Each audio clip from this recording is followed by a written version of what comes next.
السلام علیکم دوستو، میں ہوں محمد آصف اور آپ دیکھ رہے ہیں ویلیو اسلام۔ حتین میں کامیاب و کامران ہونے کے بعد القدس کی جانب راستہ بالکل واضح ہو چکا تھا۔ اب یہ بات ممکن تھی کہ صلاح الدین ایوبی کا قصد کرتا اور قدرے کی کوشش کر کے اس کو اپنے قبضے میں لے لیتا، لیکن اس نے عسکری نقطہ نگاہ سے اس کو دیکھا اور یہی بات اس کی اعلیٰ شخصیت اور شان عبقریت کو نمایاں کر رہی ہے۔ اس نے یہ سوچا کہ القدس تو کئی شہروں کے درمیان واقع ہے اور ساحل سمندر پر صلیبیوں کے کئی مراکز قائم ہو چکے ہیں، جہاں سے وہ بیرونی دنیا کے ساتھ تعلقات بڑی آسانی سے قائم کر سکتے ہیں، خصوصاً عیسائیوں کے وہ ممالک جو ارض فلسطین میں صلیبی ناپاک وجود کو کھڑا کرنے میں چشموں کی حیثیت رکھتے تھے۔ اسی لیے اس نے پہلے ساحلی صلیبی مراکز خلاصی پانے اور دوسرے صلیبی قلعوں پر پناہ گاہوں پر قبضہ کرنے کا پختہ پروگرام بنایا۔ اس کے بعد وہ القدس کی طرف پیش قدمی کر کے اسے فتح کر لے گا، جبکہ اس صلیبی ناپاک وجود کی زندگی کی شریانوں کو پہلے ہی کاٹ چکا ہوگا۔ اس کے علاوہ عکا اور ساحلی صلیبی قلعوں پر قبضہ کرنا بھی مصر اور شام کے مابین راستہ بھی بنا دے گا، جو اس کے ملک کے دونوں بازو شمار ہوتے تھے۔ اس نے اپنے پروگرام کی تکمیل کے لیے عسکری اعتبار سے ہر طرح کی تیاری کی، مجاہدین کو اپنے ہمراہ لیا اور اپنے ذہن میں کھینچے ہوئے خطوط کو زمین پر کھینچنے کے لیے چل پڑا۔ حتین کی کامیابی کے بعد صرف چند ماہ ہی گزرے پائے تھے کہ اللہ تعالیٰ نے اسے مندرجہ ذیل شہروں اور قلعوں پر فتح نصیب فرمائی۔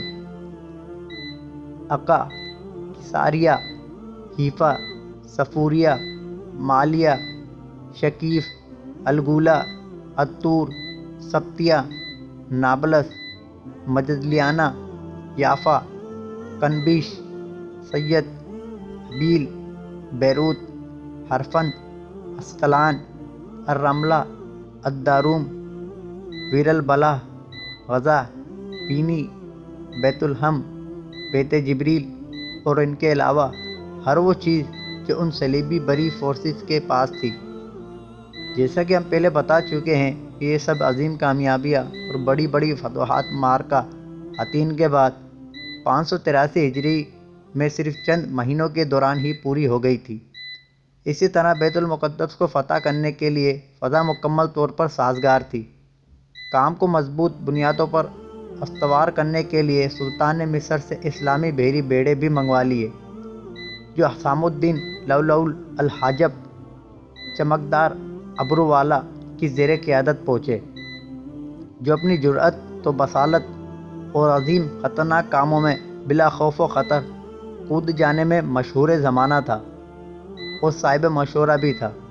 اس نے بحر متوسط میں چکر لگانے شروع کر دیے، خصوصاً اس بات کا خیال رکھتے ہوئے کہ کئی یورپ کے افرنگی ساحل فلسطین تک پہنچنے میں کامیاب نہ ہو پائے۔ 583 ہجری 15 رجب المرجب کو بروز اتوار القدس کے قریب آن اترا۔ اب اس نے بیت المقدس میں محصور عیسائیوں سے کہا کہ بغیر خون ریزی اور کشت و خون کی، جس کے وہ ایسے مقدس مقام میں پسند نہیں کرتا، اطاعت قبول کر لے۔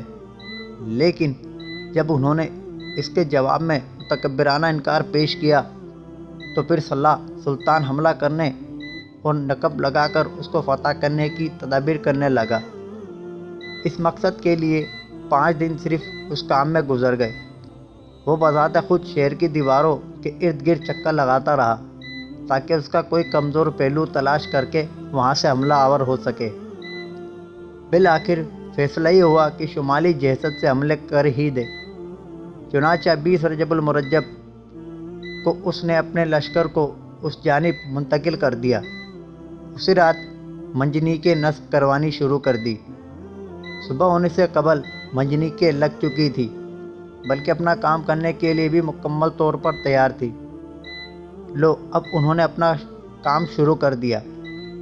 دوسری طرف فرنگیوں نے فصیل کے اوپر اپنی مجانیق کو نصب کر لیا۔ دونوں طرف سے پتھراؤ شروع ہو گیا تھا۔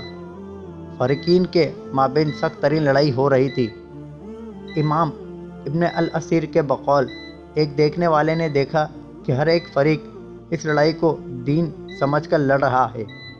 اور یہ بات بھی ایسے ہی ہے کہ دین ہی وہ چیز ہے جو انسان کے اندر کو متحرک کرتی ہے، موت کو اس کے محبوب بنا دیتی ہے، اپنا سب کچھ اس پر لٹا دیتی ہے، اسی کے لیے آسان ترجیح بنا دیتی ہے۔ لوگوں کو اس بات کی ذرہ برابر بھی ضرورت نہ تھی کہ انہیں لڑنے، مرنے، موت کے دریا میں کودنے پر ابھارا جائے، بلکہ شاید انہیں زبردستی بھی روکا جائے تو روکے نہ جا سکے۔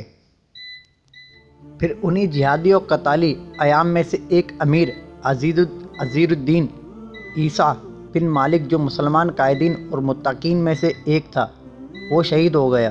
اس کے جامِ شہادت نوش کرتے ہی مسلمانوں کے جوش اور ولولے میں ایک نیا رنگ پیدا ہو گیا، تو انہوں نے یک بارگی ایسا حملہ کیا کہ فرنگیوں کے قدم اکھڑ گئے۔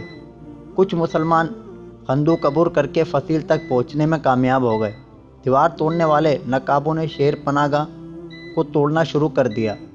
اسی دوران دشمن کو دور رکھنے کے لیے مجانیق بلا توقف پتھراؤ کر رہی تھی اور تیر انداز مسلسل تیروں کی موسلا دھار بارش برسا رہے تھے، تاکہ یہ نقاب دیوار توڑنے والے اپنے مقاصد کو حاصل کرنے میں کامیاب ہو سکے۔ یعنی یہ ان کے لیے کور فائر تھا۔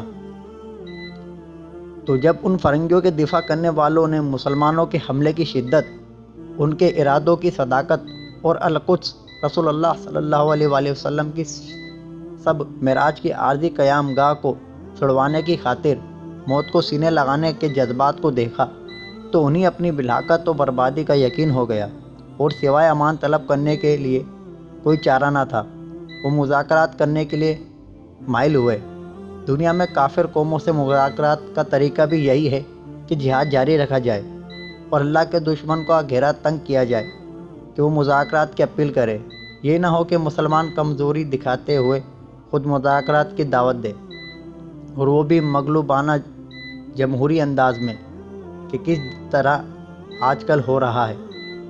پہلے مسلمانوں پر ظلم کیا جاتا ہے، ان کو ذلیل کیا جاتا ہے، اور پھر مذاکرات کی سازش کر کے ان کو نام نہاد معاہدوں کے جال میں پھانس کر بے بس کر دیا جاتا ہے۔ اسی طرح مغلوب عیسائیوں کے معززین جمع ہو کر سلطان کے پاس امان طلب کرنے کی غرض سے آئے، اور صلاح الدین ایوبی رحمہ اللہ سے اس شرط پر امان کے طلبگار ہوئے کہ بیت المقدس اس کے حوالے کیے جا دیتے ہیں۔ تو آخر سلطان نے ان کی طلب کو مان لیا اور بیت المقدس لے کر انہیں امان نامہ دینے پر راضی ہو گیا۔ امید کرتا ہوں دوستو آپ کو یہ ویڈیو ضرور پسند آئی ہوگی۔ مزید ایسی ویڈیوز حاصل کرنے کے لیے آپ ہمارے چینل کو سبسکرائب کریں اور اس ویڈیو کو آگے شیئر کریں۔